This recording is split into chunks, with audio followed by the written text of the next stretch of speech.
이제 12월 들어서는 이제 나라가 큰 충격에서 나오지 못하고 있는 상황 가운데 또 다시 이제 너무나도 큰 사고가 가슴 아픈 사고가 발생해가지고 온 국민이 이제 큰 슬픔 가운데 이제 있는데요.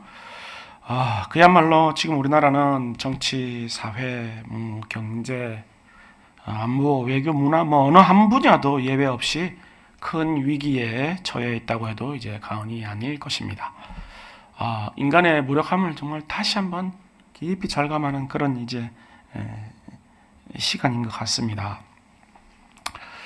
그렇다면 과연 한 해를 이제 마무리하면서 새로운 해를 이제 시작하는 이 시점에 어떻게 하면 우리 그리스도인들이 이 국가적 위기에서 우리나라가 벗어나고 또 희망찬 새해를 맞이할 수 있도록 우리 그리스도인들이 할 수 있는 역할이 무엇일까를 한번 생각해 보려고 해요. 또한 우리 그리스도인들은 이러한 시대적 위기 가운데 과연 어떻게 살아야 할까라는 제목을 가지고 이런 질문을 가지고 이 답을 좀 하면서 오늘은 이제 말씀을 전할까 합니다. 자, 오늘 성경 본문에서 출애굽한 이스라엘 민족이 큰 민족의 위기의 앞에 놓여 있음을 볼 수가 있습니다. 오늘 본문은 이스라엘 백성들이 가나안 땅으로 들어가는 첫 번째 관문인 여리고성 전투를 앞두고 이제 벌어진 상황인데요. 우리가 이제 아는 바와 같이 이들은 이미 이제 40년 전에, 그렇죠? 40년 전에 그 가나안 목전까지 왔어요. 그래서 가데스 바네아에서 12명의 정탐꾼을 이제 보내게 되죠. 근데 몇 명만 긍정적인 소식을 전하고 나머지 10명은 부정적인 소식을 이제 전하게 되는데요. 2명만 이제 긍정적인 소식을 전하죠. 여호수아와 칼렙. 그런데 이제 그들이 뭐라고 전합니까? 올라가 보니까 가나안 땅에 살고 있는 사람들이 너무 강해 보여. 너무 강해 보여. 키도 크고 뭐 장대해 보이는데 우리는 거기다 대니까 메뚜기 같아요. 큰일 났어 이제. 우리 다 죽었어 이제. 그러고 이제 막 전한 거예요. 이스라엘 백성들은 막 지금 안 그래도 지금 이게 막 걱정이 돼가지고 이제 여기 쳐들어가서 전쟁을 우리가 이길 수나 있을까 막 두려움이 떨고 있는데 10명이 와가지고 2명만 와가지고 그렇게 부정적인 얘기를 전해도 무서울 텐데 10명이 와가지고 그렇게 전하니까 얼마나 두려웠겠습니까? 그러니까 이제 또 이제 뭐 난리가 났죠. 차라리 광야에서 죽었어야 되는데 애굽에서 죽었어야 되는데 이 멀리까지 와가지고 가나안 땅에서 앞에서 죽는구나 막 원망을 하는 겁니다. 그러니까 이제 하나님께서 20세 이상 된 자들은 결국 가나안 땅에 들어가지 못하고 광야에서 생을 마치게 될 것이다. 심판을 하신 거죠. 그 불신앙을.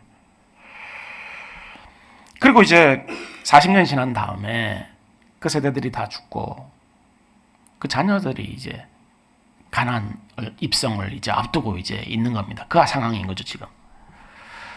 그러니까 이스라엘 민족이 과연 가나안 땅에 들어가서 터를 잡고 나라를 세울 수 있을 것인지 아니면 그 거대해 보이는 가나안 족속에 의해서 멸절될 것인지 그 큰 위기 앞에 지금 놓여 있는 것입니다 지금. 그런데 이제 하나님께서는 그들에게 정말 도저히 이해 못할 이제 명령을 하시는 거죠. 뭐를 행하라고요? 할례를 행하라는 겁니다. 할례를. 전쟁을 앞두고 있는데 할례를 행하라고 하니까 지금 무슨 말씀인가? 얼마나 놀랐겠어요. 이스라엘 남자들은 이제 8일 만에 난지 8일 만에 다 할례를 이제 행했어야 되는데요. 자, 이 규례는 아브라함과 이스마엘 때부터 이제 시작되었죠. 그죠? 예. 그런데 지금 전쟁을 앞두고 있는 상황이기 때문에 만약에 지금 할례를 행한다면 뭐 인간적인 눈으로 볼 때는 뭡니까? 이건 자살행위입니다, 사실. 예. 만약에 여리고 사람들이 딱 그 얘기를 들었으면은 지금 이스라엘 남자들 다 지금 할례를 행했대. 야, 지금 기회다. 그리고 쳐들어오면 다 죽는 거죠. 그냥 떼죽음 당하는 거잖아요. 그런데 이제 이런 절체절명의 민족의 위기 앞에서 그들은 이제 인간의 이성을 의지하지 않고 하나님 말씀에 순복하면서 이제 할례를 행하게 됩니다. 뭐죠? 죽든지 살든지 하나님 뜻에 순종하겠다는 결단인 거죠. 그런데 하나님께서 이스라엘이라는 나라를 세우기에 앞서서 이렇게 명령하신 할례에는 매우 중요한 의미가 담겨져 있었어요. 뭐냐면 처음 이제 아브라함이 그 할례를 행하라는 그 명령을 받았을 때를 그 시점을 돌아가서 이제 그 의미를 좀 살펴보아야 되는데요. 아브라함이 하나님의 약속을 기다리지 못하고 여종 하갈을 이제 통해서 이스마엘을 낳게 되지 않습니까? 그리고 13년 동안 하나님이 이제 찾질 않으시죠. 아브라함을. 13년 후에, 그러니까 86세 때 이스마엘을 낳고 13년 후에 99세 때 하나님이 아브라함을 다시 찾아오시는데 그때 이제 할례를 행하라고 말씀을 이제 하셨는데요. 하나님이 또 아브라함에게 이르시되 그런즉 너는 내 언약을 지키고 내 후손도 대대로 지키라. 너희 중 남자는 다 할례를 받으라. 이것이 나와 너희 후손 사이에 지킬 내 언약이니라. 그러니까 하나님의 언약을 믿지 못하고 인간적인 방법으로 문제를 해결하고자 했던 아브라함에게 하나님의 언약을 지킬 것을 명령하시면서 그 표로 할례를 이제 명하셨던 겁니다. 그러니까 할례는 이스라엘 사람들이 하나님의 언약 백성임을 이제 입증하는 그런 표였는데요. 그런데 이제 하나님께서 아브라함에게 할례를 행할 것을 명령하신 데는 이제 중요한 의미가 내포되어 있는데 그게 첫 번째가 뭐냐면 세상과의 구별이에요. 세상과의 구별. 그러니까 할례를 행하는 이스라엘은 세상 사람들과 구별된 사람들이다. 이런 의미가 담겨져 있습니다. 근데 세상 사람들은 자기 뜻대로 살지만 할례를 행한 하나님의 사람들은 누구 뜻대로 삽니까? 하나님의 뜻대로 사는 가치관을 가지고 있어서 세상 사람들과 구별된다는 겁니다. 그게 할례를 받은 첫 번째 의미예요. 또한 이 할례는 하나님께 대한 헌신의 의미도 있는데요. 그러니까 이 할례를 행하는 사람은 하나님께 바쳐진 사람으로서 그 사람의 주인은 하나님이시라는 겁니다. 예. 그렇기 때문에 할례를 행한다는 의미는 곧 하나님을 주인으로 모시고 하나님의 뜻대로 살아가겠다는 그런 언약을 하는 게 할례의 의미였던 거죠. 그러니까 하나님께서 가나안 입성을 이제 앞두고 있는 이스라엘에게 이 할례를 행하게 하신 의미가 바로 이것이었는데요. 그러니까 바로 이것이 세상과 구별된 하나님 나라의 백성들의 정체성이라는 것입니다. 그러니까 절체절명의 위기 앞에 있는 이스라엘에게 하나님께서는 무엇을 먼저 가르치신 겁니까? 하나님 나라 백성들의 정체성을 먼저 가르치신 거예요. 우리 같으면 뭐 일렬로 서가지고 칼싸움을 좀 더 연습을 시키든지 아니면은 뭐 고기를 좀 더 구워 먹여가지고 힘을 써야 되니까 뭐 그럴 것 같은데 그런 거 전혀 안 하시고 너희가 누군지를 먼저 알아야 된다. 지금 그 말씀을 하시는 겁니다.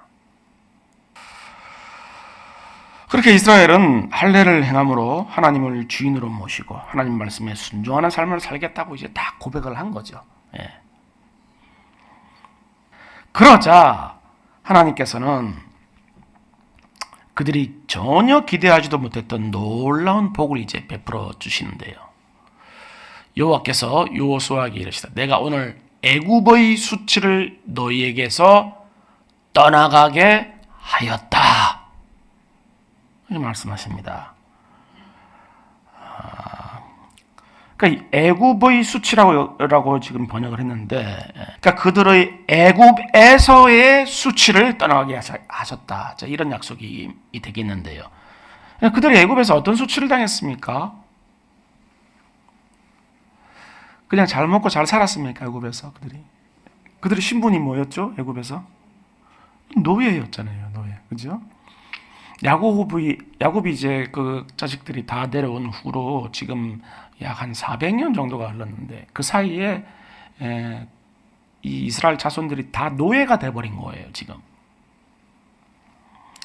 그러니까 야곱의 자식들이 이주혼 이후에 수백 년 동안 애굽의 노예로 있으면서 가장 험하고 가장 사람들이 하기 싫어하는 험한 일들, 더러운 일들, 그런 일들을 해오면서 애굽인들에게는 그냥 소유물 취급을 받았던 거죠, 지금 이스라엘 사람들이. 그런 이제 수치를 당했던 겁니다. 근데 이제 애굽에서의 수치는 이러한 신분상으로서의 수치뿐만이 아니었는데요. 수백 년 동안 이제 노예로 살아오면서 더 심각한 문제가 뭐냐면 그 노예의 습성이 배어버린 거예요, 몸에. 그러니까 그들에게는 아무런 비전도 소망도 없어요. 앞으로 뭐 삶이 나아질 거라 뭐 전혀 그런 것도 없고 그저 오늘 주인에게 안 얻어맞고 안 굶고 혹시라도 뭐 고기라도 한 점 더 먹으면 그걸로 만족하는 삶. 그런 마음을 가지고 있었던 겁니다. 그 노예의 그 정신이 아예 배어버린 거죠. 삶에 대한 갈망도 의지도 사라진 지 이미 오래전이고 짙은 패배의식, 절망에 이제 완전히 사로잡혀 있었던 겁니다. 이스라엘 사람들이. 에이 뭐 우리가 원래 그렇지. 우리 태어날 때부터 그랬잖아. 그냥 이렇게 살다가 끝나는 거지 뭐. 무슨 소망이 있어? 무슨 기대가 있어? 그냥 배만 골자면 됐지. 밥 먹었어? 밥 먹. 그럼 됐네. 뭐 그러고 살았던 거죠. 그러니까 그들의 영혼 깊이 자리 잡은 이런 노예 정신이야말로 그들의 진짜 수치였던 겁니다. 예. 그러니까 이러한 이스라엘의 수치가 떠나가게 하시겠다고 하나님께서 이제 선포를 하신 건데요. 그러나 수백 년 동안 이런 사고방식에 길들여져 있던 그들이 하루아침에 이 정신이, 이 노예 정신이 바뀌겠습니까? 안 바뀌죠. 예. 그들의 성향과 기질은 광야에서 뭐 그냥 그대로 드러납니다. 어떻게 드러났죠? 그들의 삶의 모든 초점은 육신적인 것에 맞춰져 있어요. 예. 광야에 나와서도 늘 먹고 마시고 하는 문제, 늘 거기에 먹고 사는 문제, 거기에 매여 있던 거죠. 그저 그냥 배부르고 등 따시면 뭐 이제 거기가 애굽이든 뭐 광야든 가나안이든 상관없어요. 배부르고 등 따시기만 하면 돼요. 근데 광야에서 뭐 배가 불렀을 일은 없고, 그죠? 그 광야의 그 돌바닥에서 등이 따실 일도 없을 것 같은데. 그러니까 뭐 늘 불평, 불만이 뭐 끊이질 않는 겁니다. 이스라엘 자손도 다시 울며 이르되 누가 우리에게 고기를 주어 먹게 하랴. 우리가 애굽에 있을 때는 값없이 생선, 오이, 참외, 부추, 파, 마늘 다양하게 잡섰어요. 우리 이스라엘 우리 유대인들이 요즘 우리보다 더 잘 잡수신 것 같아요. 노예였는데. 예. 생각이 나는데요. 계속 뭐 할 거면 생각하는 거예요. 그냥 계속. 만나가 지긋지긋하다. 그리고 다음 구절이 그 말씀입니다. 예. 그렇게 이스라엘은 애굽의 노예가 되어서 그것이 애굽이든 뭐 광야든 배만 부를 수만 있으면 됐다, 나는 더 바랄 것도 없어. 그렇게 만족했던 그냥 수치스러웠던 민족이었던 겁니다. 그런데 하나님께서 이러한 이스라엘의 모든 수치를 떠나가게 하겠다. 지금 그렇게 막 약속하신 거예요. 서론과 압제에서 그런 고통 속에서 아무런 기대도 소망도 없이 그저 먹고 살기 위해서 하루하루 연명해왔던 그 지난 날들을 딛고 일어설 수 있도록 존귀와 영광을 회복시켜 주시겠다는 겁니다. 정말 우리 삶과 다를 바 없어요. 하루하루 정말 먹고 살기 위해서 우리 연명하고 있잖아요. 그래서 우리 하나님의 자녀라는 정체성 다 잊어버리고 그렇게 살고 있잖아요. 그런데 하나님께서 존귀와 영광을, 자녀로서의 존귀와 영광을 회복시켜 주시겠다는 겁니다. 광야에서의 삶을 통해서 하나님께서 40년 동안 광야에서 이들의 삶을 이끌고 오신 것은 뭡니까? 그 노예 정신을 거기서 벗겨내신 거예요. 40년 동안. 이게 안 벗어지는 거예요. 온통 먹고 사는 문제에 매달려서 사는 게 안 벗어지는 거예요, 이게. 우리도 안 벗어지잖아요.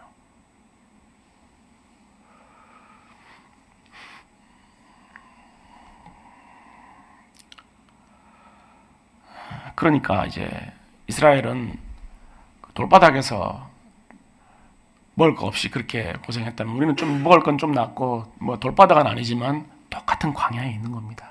예, 광야 생활 40년을 하는 거예요.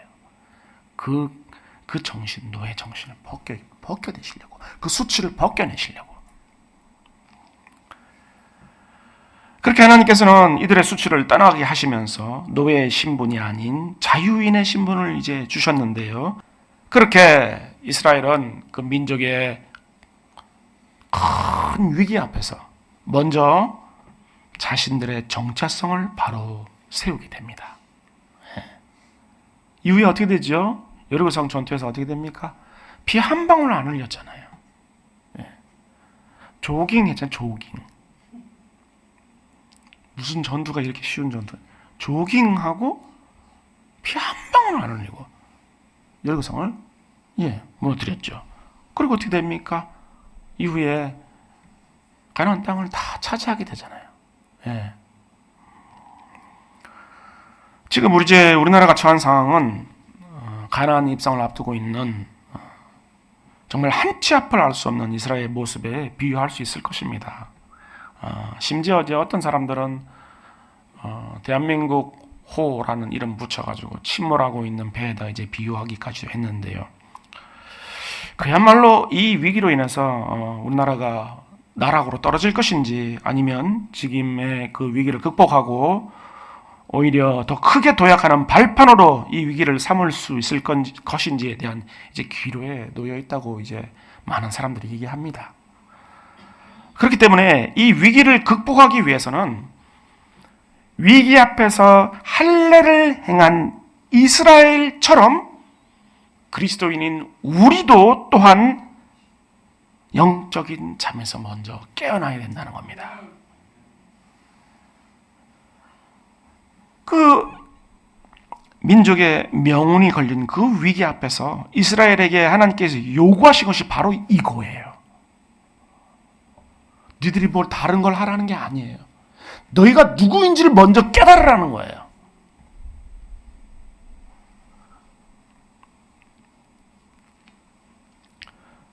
그러나 육체적 할례는 이미 예수 그리스도가 모든 율법의 요구를 이루시고 십자가의 죽으심으로 해서 더 이상 행하지 않죠. 그러니까 그거를 우리가 행할 필요는 없습니다.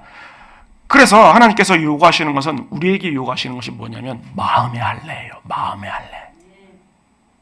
지금 이 위기 앞에서 하나님의 자녀들에게 마음의 할례를 행하라고 하나님이 지금 말씀하시는 겁니다.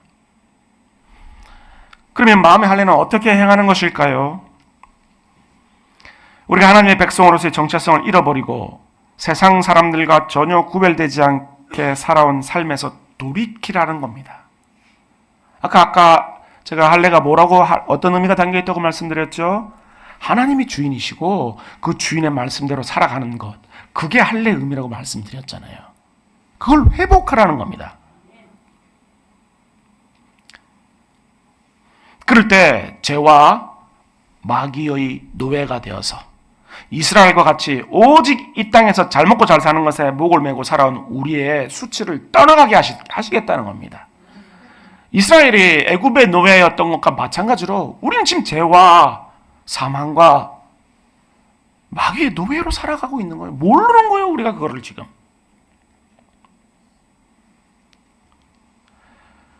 그래서 더 이상 세상과 죄와 마귀와 사망의 종로로 하지 않도록 하나님께서 우리에게 완전한 자유를 허락하시겠다는 거예요. 수치를 떠나게 하시겠다는 거는. 그거를 위해서 마음의 할례를 행하라고 말씀하시는 겁니다. 이러한 복음의 능력이 우리 삶 가운데 역사하게 하시겠다는 거죠. 왜입니까? 우리가 이 세상에서 겪고 있는 그 모든 수치는 그게 무엇이든지 간에 하나님 자녀들의 운명이 아니기 때문이에요. 우리의 운명은 존귀와 영광이지 수치가 아니에요.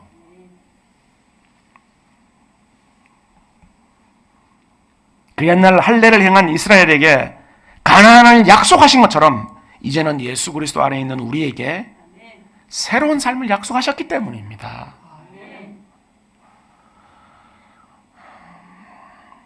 18세기 초에 1700년대 초반에 영국은 그야말로 다음 순간을 기약할 수 없는 총체적 난국 가운데 있었습니다. 당시 영국의 위기는 이제 우리가 요즘 보고 있는 철로 역정을 저자인 존 버년이 수감되었던 그 영국 역사상 가장 암울한 시기로부터 이제 비롯되었는데요. 당시 영국 정부는 모든 예배에 국가에서 제정한 기도문을 강제적으로 사용하도록 그렇게 강요를 했어요. 그러니까 이제 청교도 목사님들이 그걸 뭐 수용할 리가 없죠. 그 기도문이 옳지도 않은 기도문이고. 그래서 이제 그걸 받아들일 수 없다고 하니까 영국 정부에서 모든 목사들 2,000명을 다 그냥 목사직에서 몰아내고 감옥에 다 집어넣고 쫓아내고 이제 그렇게 했던 거죠. 그러니까 갑자기 교회 목사님들이 다 없어져 버리니까 어떻게 했겠습니까? 빨리 채워야 되잖아요. 근데 누구를 채웠냐면은 그 정치꾼들 그리고 그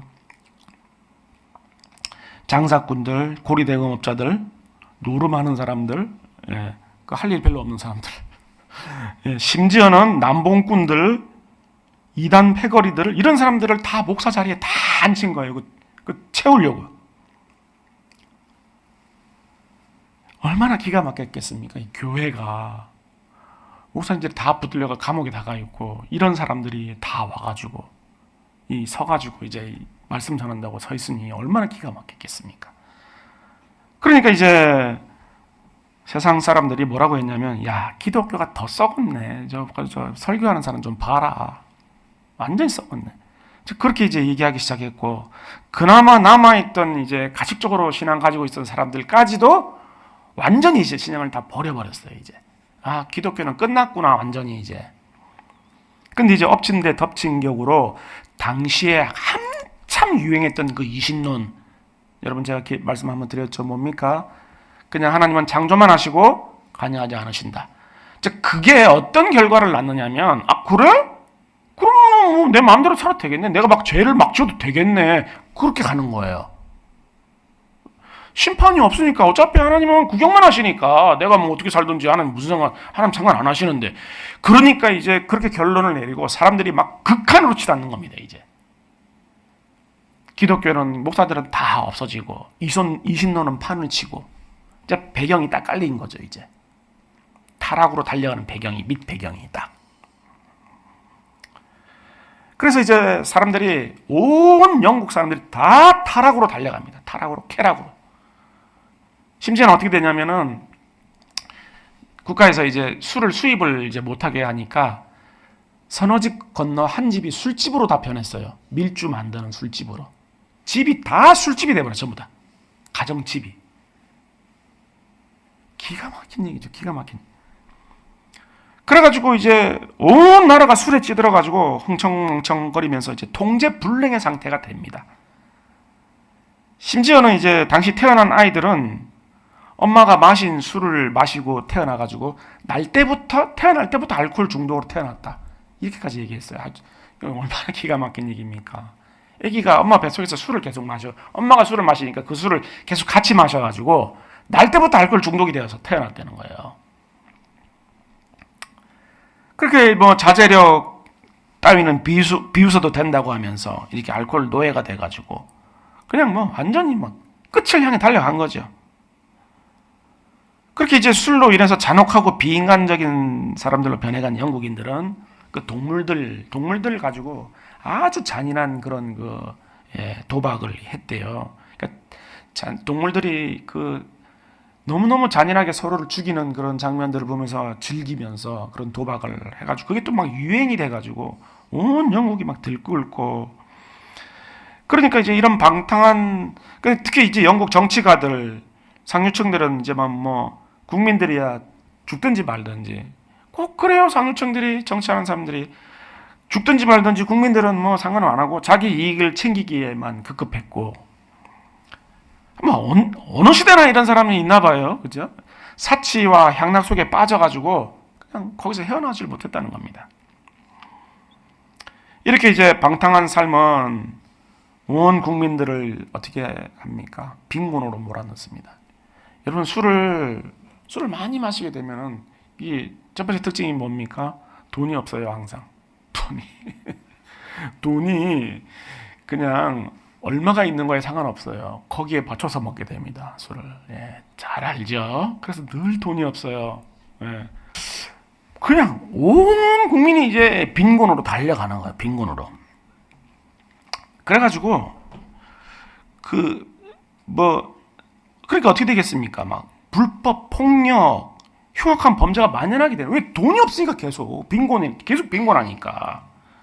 그래서 이제 국가가 어떻게 했냐면은 그런 죄를 그 범죄를 다스리기 위해서는 오직 처벌을 강화하는 방법밖에 없다. 이래가지고 사형에 해당되는 죄는 160개나 만들었대요.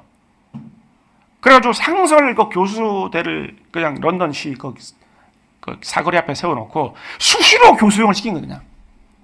근데 사람들은 그거를 앞에 오늘 몇 시에 있대. 그럼 우르르 몰려가가지고 거기서 간식 먹으면서 깔깔거리고 웃으면서 즐겼다는 거예요, 그거를 또.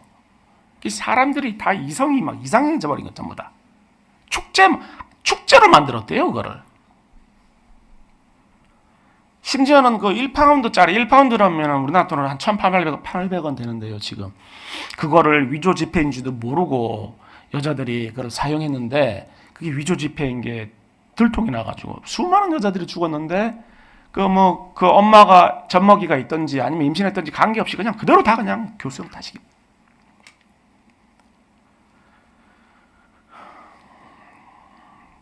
온 나라가 그냥 알코올 중독이 되면서 육신적인 정욕에 활활 타오르고 돈벌이에 혈안이 돼가지고 온갖 범죄가 횡행하는. 그러니까 한마디로 그냥 생지옥이라는 겁니다, 영국이. 지옥의 문이 열렸다. 그렇게 표현하는 거예요, 영국이. 어떤 것도 소용이 없어요. 아무도 못 말려요.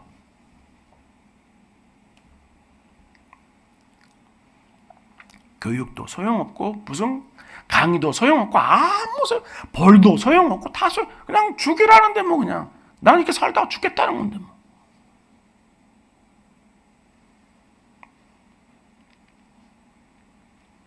그렇게 이제 영국이 끝났다. 완전히 끝났다. 이제 이 나라는 끝을 향해 달려가고 있다. 이렇게 모두가 판단하고 있었는데, 그런데 그런 영국에 하나님께서 바알에게 무릎 꿇기를 거부한 소수의 기도하는 사람들을 남겨두셨던 겁니다. 영적으로 잠든 하나님의 백성들을 흔들어 깨울 설교자들을 세우기 위해서 하나님께서 이들의 기도를 사용하신 거예요. 하나님, 말씀을 보내주십시오. 피눈물로 기도한 거죠. 그렇게 세워진 설교자들을 통해 선포된 강력한 하나님의 말씀에 의해서 자신의 죄를 각성하기 시작한 하나님의 백성들이 하나씩 둘씩 깨어나기 시작한 겁니다. 기적이죠, 기적.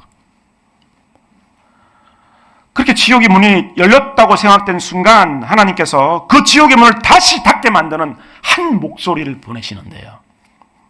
그 목소리 주인공이 이제 22살밖에 안 된 젊은 목사, 설교자 조지 휘트필드 목사님이었습니다. 네. 그렇게 선포된 하나님의 말씀은 정말 다 죽어가던 영국의 생명을 막 불어넣어요. 그 핏줄에 혈관에 막 피를 확 심장에서 뿜어내는 것처럼 그 말씀을 통해서 생명을 막 공급합니다, 영국에다가. 그래서 이제 그 말씀을 통해서 영국뿐만 아니라 미국에서도 영적인 대각성이 이제 운동이 이제 일어나게 되죠. 예. 그 목사님의 설교가 얼마나 힘이 있고 열정적이었는지 목사님이 이렇게까지 말할 정도였습니다. 나는 세상을 향해 병력처럼 소리치는 사람이 좋다. 기독교계는 깊은 잠에 빠져 있다. 큰 목소리만이 그들을 깊은 잠에서 깨울 수 있다. 더 크게 소리 질러야 되겠네. 큰일 났네 이제. 필드 목사님 얼마나 크게 소리 질렀는지 이글만 봐도 알 수가 있습니다. 그렇죠? 예. 그렇게 그가 선포한 하나님의 말씀은 잠들어 있는 수많은 영혼들을 흔들어 깨웠고 순식간에 영국을 지옥에서 건져냅니다. 당시에 이제 영국의 상황을 회복되는 상황을 이제 묘사한 글이 이렇게 남아 있는데요. 돌연 신앙 부흥이 폭발하여 불과 몇 년 만에 영국 사회의 기질을 바꿔놓았다. 와, 목사님이 조지 필드 목사님이 말씀을 선포하기 시작하고 불과 몇 년 만에 다 죽었던 영국이 그 기질이 바뀌었다는 거예요. 교회는 생명력과 활기를 되찾았고 신앙은 사람들의 마음에 도덕적 열정이라는 새로운 기운을 불어넣었으며 학문과 문화를 정화시켰다. 새로운 박애주의가 교도소를 개혁했고 우리의 형법에 관용과 지혜를 불어넣었으며 노예 무역을 폐지시켰고 대중교육의 첫 추진력을 제공했다. 뭐로 인해서 이렇게 됐다는 겁니까? 말씀에 의해서 이렇게 됐다는 거예요. 말씀에 의해서. 그렇습니다. 불과 몇 년 만에 선포된 하나님의 말씀에 의해서 영국이 회복되고 새롭게 태어난 것입니다. 그리고 그 중심에는 끝까지 포기하지 않고 깨어있던 소수의 하나님의 사람들의 기도가 있었기 때문입니다. 그들의 기도가 영혼을 찔러 쪼개는 강력한 하나님의 말씀이 선포되게 만들었던 거죠.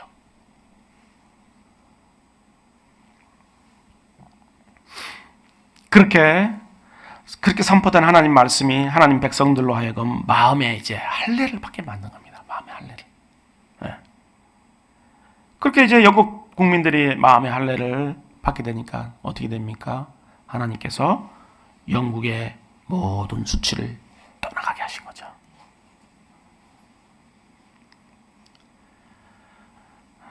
사랑하는 성도 여러분, 그렇습니다.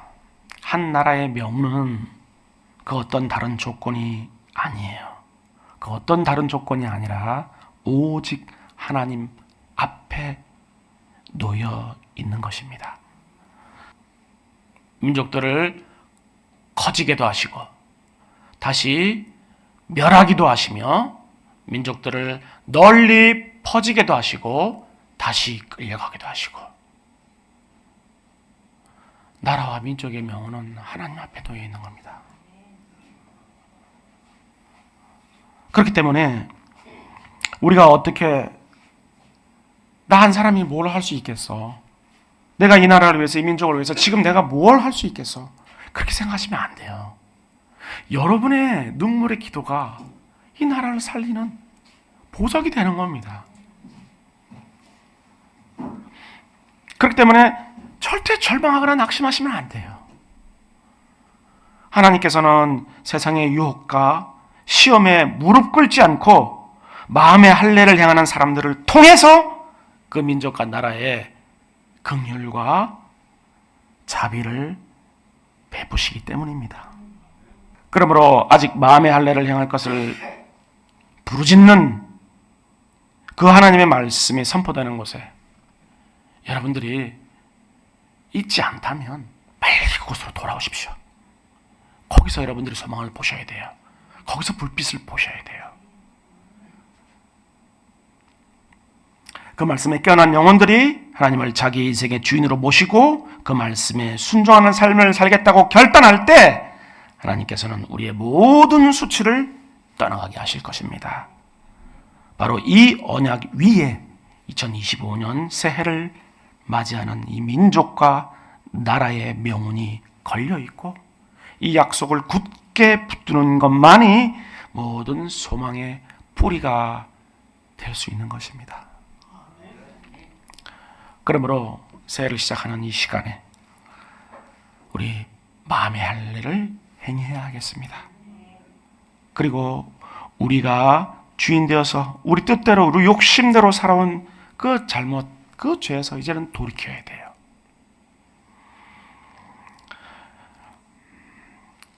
(2025년) 새해에는 하나님을 우리 삶의 진정한 주인으로 모시고 그렇게 하나님 말씀에 순종하는 삶을 살겠다고 마음에 할례를 행하고 결단해야 하겠습니다. 우리의 결단을 통해서 하나님께서는 우리의 수치를 벗겨내시고 이 민족을 다시 한번 회복시키실 것입니다. 그렇게 우리를 죄와 마귀에서 무릎 꿇고 세상의 유혹과 시험에서 타협하면서 살아왔던 수치를 하나님께서 걷어내실 것이고, 그렇게 우리 한 사람으로부터 시작된 은혜는 마침내 큰 강줄기를 이루어서 이 나라와 민족의 생명수로 흘러내리게 될 것입니다. 2025년을 시작하는 이 시간, 여러분 모두와 이 나라와 이 민족이 하나님의 크신 긍휼과 자비를 덧입게 되기를 주님의 이름으로 간절히 축원하겠습니다.